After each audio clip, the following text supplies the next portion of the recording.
Hello guys, have a good day. So, ngayon guys, andito ako sa office ng Forever Living. So, bakit ako pumupunta dito guys? So, maraming reason guys, kaya pumupunta ako dito.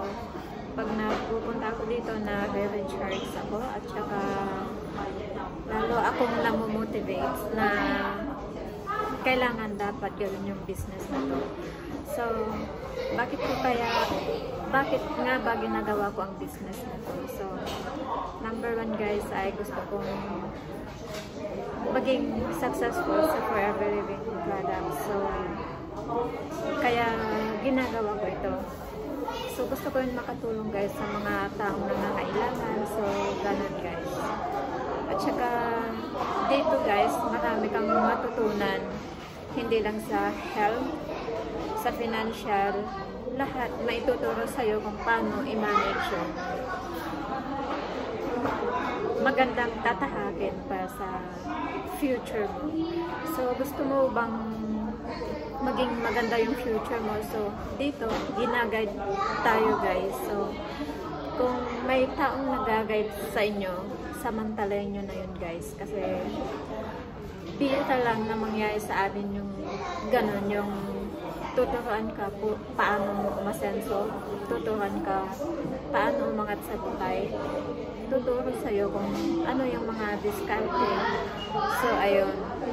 Kung naging part yun ng business, marami kang matutunan guys. Hindi lang sa pag-ugali, sa pananaw mo sa buhay.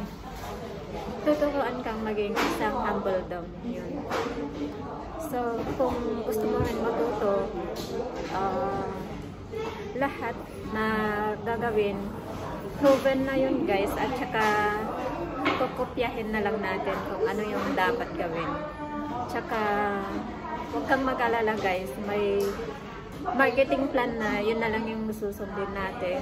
Kung ano yung anong dapat gawin yung step by step, nagawa na yun guys. Ang gawin na lang natin ay sundin yung steps na yun. So, kung sinunod mo yun, kung desidido ka, kung may pangarap ka sa buhay, syempre, sumunod ka lang. Wala nang mangyayaring masama sa'yo kung sumunod ka, diba?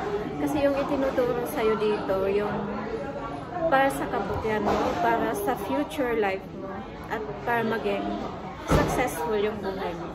Hindi tuturo dito guys na maging failure ka. Tuturuan ka paano maging successful. Paano yung mga techniques ituturo sa'yo. So, huwag mo nang sayangin yung opportunity na ganun guys. Kasi sa iba yun, pag mag-ano ka pa, may bayad. Eh dito, libre lang yung mga trainings na binibigay nila. Once na naging pamilya ka na namin ng Forever. So, yun guys.